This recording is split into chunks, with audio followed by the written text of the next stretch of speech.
నమస్తే. ఇప్పుడు మీరు చూడబోతున్న వీడియో ఖచ్చితంగా మీకు ఉపయోగపడుతుంది, నచ్చుతుంది కూడా. మరి మీకు నచ్చిన విషయం నాకు తెలియాలి అంటే ఈ వీడియోని మీరు లైక్ చేయాలి, షేర్ చేయాలి, అలాగే మన ఛానల్‌ని సబ్స్క్రైబ్ చేయాలి. మీ సపోర్ట్‌ని నాకు అందిస్తారు కదూ! ఓకే.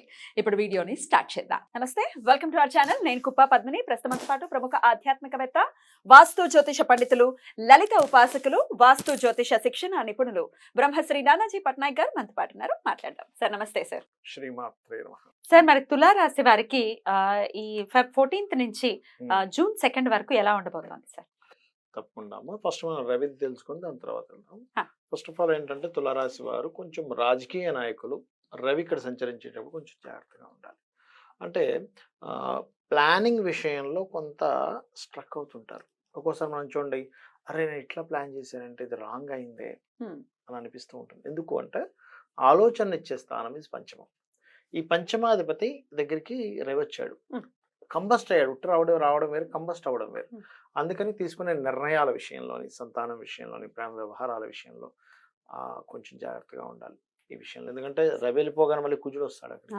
అంటే ఒకరి తర్వాత ఒకరు ఆ పంచమాధిపతి దగ్గర బ్యాక్ టు బ్యాక్. అందుకని సంతానము, రాజకీయము, ఫ్రెండ్షిప్స్, లవ్ మ్యాటర్స్ ఆల్సో. పంచమం is love matters also. Creative ఫీల్డ్లో ఉన్నవారు, ఒక్కోసారి సినిమా ఫీల్డ్లో ఉంటారు, ప్రొడ్యూసర్స్.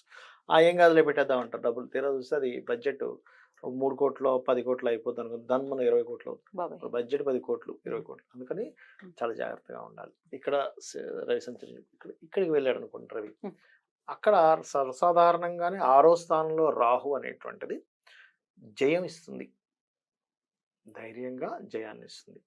2 గ్రహాలు ఉన్నప్పుడు సర్వసాధారణంగానే పరాక్రమం, జయం పెరుగుతాయి.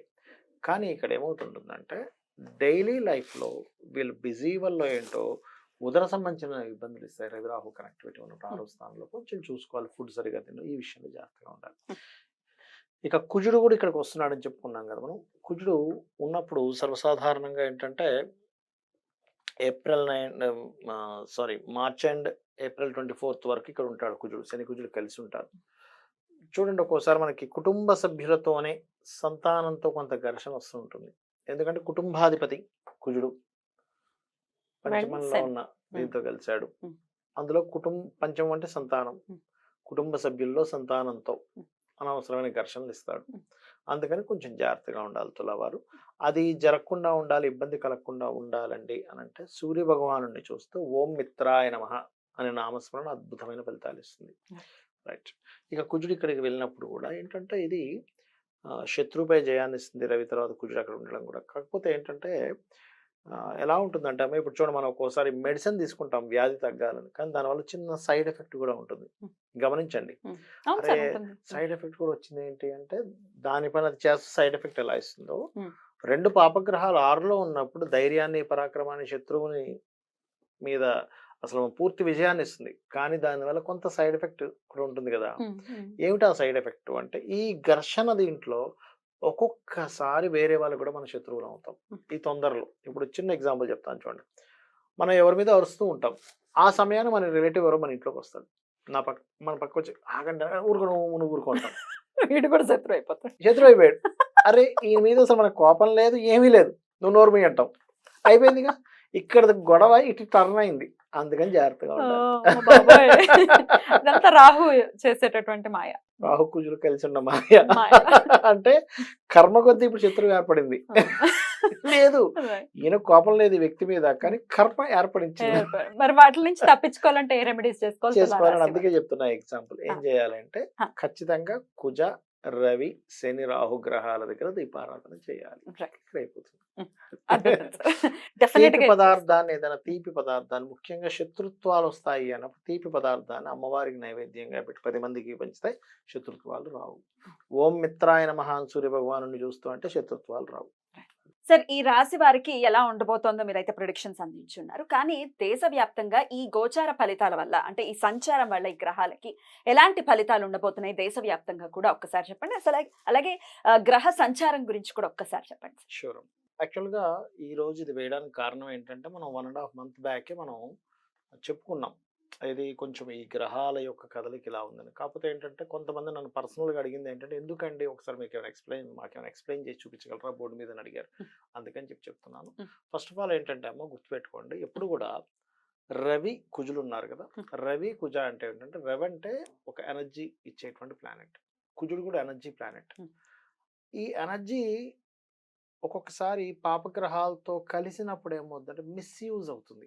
ఒక కత్తి మనం చక్కగా కూరగాయలు కోసుకొచ్చి ఆపరేషన్ చేయొచ్చు, కానీ ఇంకో రకంగా కూడా వాడతారు అదే కత్తిని.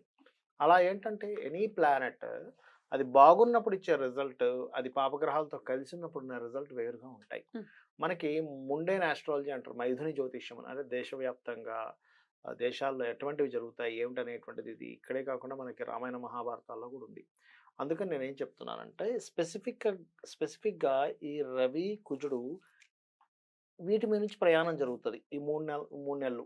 ఎలాగా కుంభం నుంచి మీనము మళ్ళీ మేషంలోకి వెళ్తారు.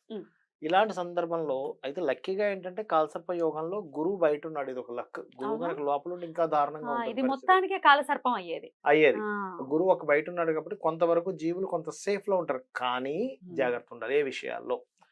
రవి గవర్నమెంట్ కారకుడు, అధికారులకు కారకుడు, సీఎంలకి పిఎంలకి వీళ్ళ కారకుడు. కాబట్టి గవర్నమెంట్ రిలేటెడ్ సంబంధించిన విషయంలో రాజుల మధ్యన గొడవలు పెరగడం. ఎందుకంటే మనకు నెక్స్ట్ రాబోయే ఉగాదికి కూడా ఏంటంటే రాజు కుజుడు అవుతున్నాడు.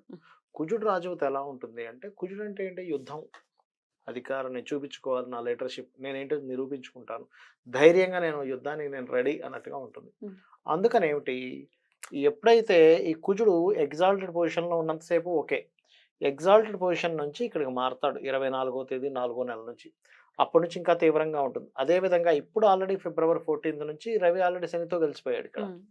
అందుకని ఏంటి, పర్టికులర్గా ఇక్కడ జరిగేటువంటి విషయాల్లో కొంచెం లీడర్స్ మధ్యన గొడవలు, పోలీస్ డిపార్ట్మెంట్ సంబంధించిన విషయంలో కొంతవరకు స్ట్రెస్ పెరగడం కానీ, డిఫెన్స్ మిలిటరీ వాళ్ళకి ఇబ్బంది రావడం కానీ, మత కల్లోలాలు జరగడం కానీ, ఇటువంటివి ఎక్కువగా మనకి ఎప్పటి వరకు ఉంటాయి, 2వ తేదీ 6వ నెల వరకు ఉంటాయి. ఇది ఆల్రెడీ ఫిబ్రవరిలో స్టార్ట్ అయిపోయింది, ఫిబ్రవరి 1st నుంచే స్టార్ట్ అయింది. ఎందుకంటే ఇక్కడ కుజరవులు కలిసారు ఆల్రెడీ, ఇక్కడ ఒకసారి రవి కుజ ఇద్దరు ఎనర్జీని ఇచ్చే ప్లానెట్స్ కలిసారు ఇక్కడ. కాకపోతే ఇక్కడ ఈ పాపగ్రహాలతో వెళ్ళి కనెక్ట్ అవ్వడం అనేటువంటిది ఇంకొంచెం జాగ్రత్తగా ఉండాలి. సో మరి ఇక్కడ మనం ఇండియాలో ఉన్న వాళ్ళు ఉంటారు, వేరే వేరే దేశాల్లో ఏదైనా యుద్ధ సంబంధించినటువంటి పరిస్థితులు ఉంటాయి. అప్పుడు మాత్రం వీళ్ళు చేసుకోవాల్సిన రెమెడీ ఏమిటి, ఏ దేశంలో ఉన్నా ఎవరున్నా, అంటే వాళ్ళకి జాతకంతో సంబంధం లేదు, కొంతమందికి నాది ఫలానా రాశి అని తెలియదు, ఫలానా నక్షత్రం అని తెలియదు, ఏదో వాళ్ళు చిన్నప్పుడు ఏదో రాశారా మిస్ అయ్యాయంటే అంటూ ఉంటారు. అటువంటి వారు నేను చెప్పేది ఒకటే, అమ్మవారికి సంబంధించిన వాటిలో చండీ పారాయణం వినడం కానీ, తర్పణం చేయడం కానీ, హోమం చేసుకోవడం కానీ చేసుకోవాలి. విన్నా సరిపోతుంది. ఆ దేశాల్లో చేసేవాళ్ళు ఉండకపోవచ్చు ఒక్కోసారి. లేదా శ్రీమాత్రే నమః రక్షణ ఇస్తుంది. దగ్గరలో గనక ఏదైనా గోశాల ఉంది, ఇండియాలో ఉన్నారు గోశాల ఉంది, గోవులకి బెల్లము క్యారెట్లు తినిపిస్తే మంచిది, గోధుమ రవ్వ కూడా తినిపిస్తే ఇంకా మంచిది.